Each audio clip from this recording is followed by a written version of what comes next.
Assalamualaikum warahmatullahi wabarakatuh. Perkenalkan, nama saya Tri Devi Kusumawati, NIM 1519053. Di sini saya akan menjelaskan tentang kontrak perwakilan atau wakalah. Yang pertama, pengertian akad wakalah. Wakalah secara sederhana dapat dipahami sebagai pendelegasian dan penyerahan mandat. Sementara dalam makna yang lebih luas, akad wakalah merupakan suatu perjanjian yang menyepakati adanya pelimpahan kekuasaan atau mandat dari pihak pertama kepada pihak kedua dalam hal-hal yang dapat diwakilkan, di mana pihak yang diberi kuasa hanya melaksanakan wewenang yang diberikan oleh pihak pertama. Jika kuasa atau mandat yang diberikan telah dilaksanakan oleh pihak kedua, maka segala resiko dan tanggung jawab atas pelaksanaan mandat tersebut sepenuhnya menjadi hak atau kewenangan dari pihak pertama.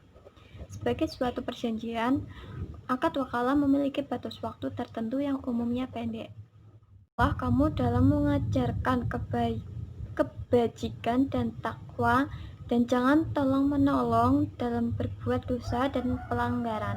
Dan bertakwalah kamu kepada Allah, sesungguhnya Allah amat berat siksanya. Yang ketiga, rukun dan syarat akad wakalah. Suatu akad atau perjanjian dianggap sah apabila memenuhi rukun dan syaratnya. Menurut para ulama Hanafiyah, rukun dari akad wakalah hanyalah ijab kabul saja.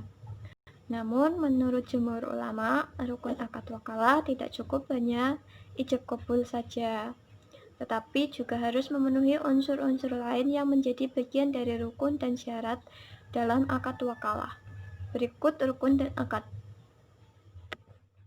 Sebab yang keempat, yaitu model akad wakalah.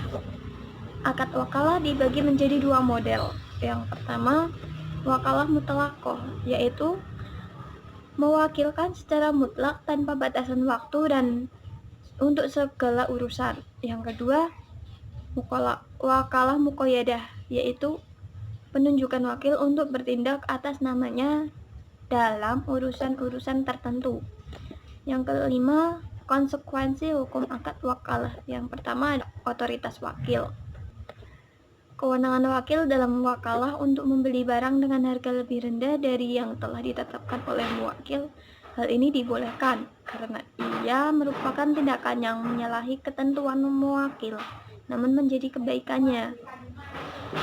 Meminta kepada muwakil untuk mengganti uangnya yang telah digunakan untuk membayar barang yang dia beli untuk muwakil. Tidak menyerahkan barang kepada muwakil sampai dia menerima seluruh pembayaran barang yang dia beli untuk muwakil tersebut. Mengembalikan barang yang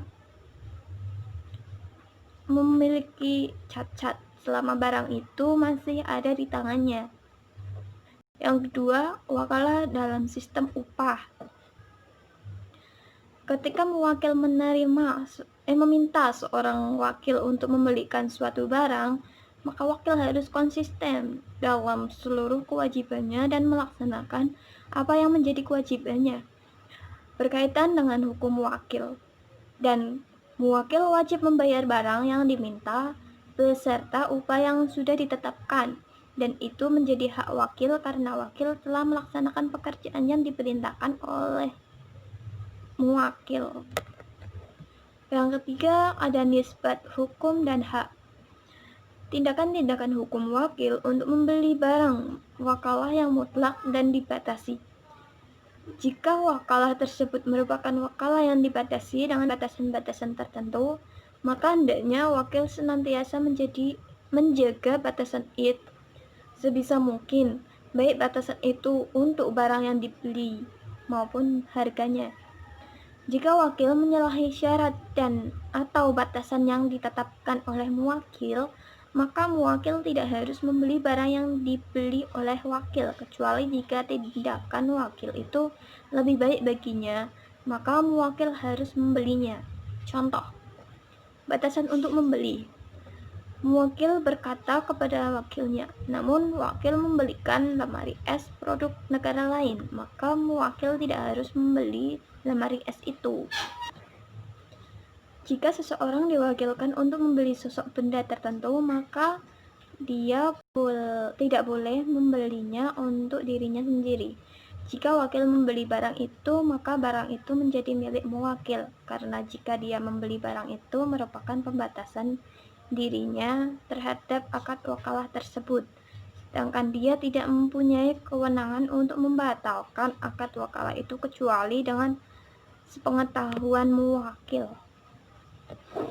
Adapun jika muwakil mewakilkan kepada seseorang untuk membeli sesuatu tapi sosoknya tidak ditentukan, maka wakil boleh membeli barang yang sama untuk dirinya sendiri, kecuali jika dia meniatkannya untuk muwakil.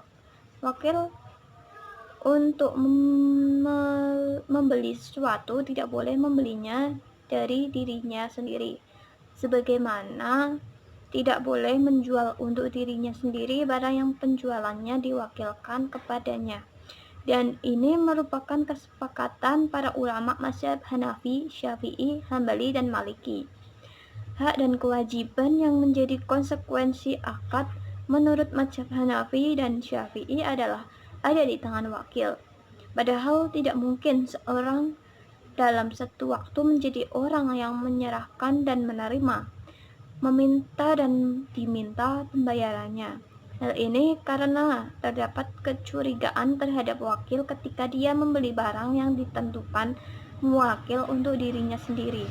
Namun diriwayatkan dari Imam Maliki bahwa dia membolehkan wakil dalam pembelian suatu barang untuk membeli barang itu dari dirinya sendiri dengan harga yang umum atau lebih mahal. Itulah penjelasan dari saya tentang kontrak perwakilan atau wakalah. Saya mohon maaf bila ada salah-salah kata. Terima kasih. Wassalamualaikum warahmatullahi wabarakatuh.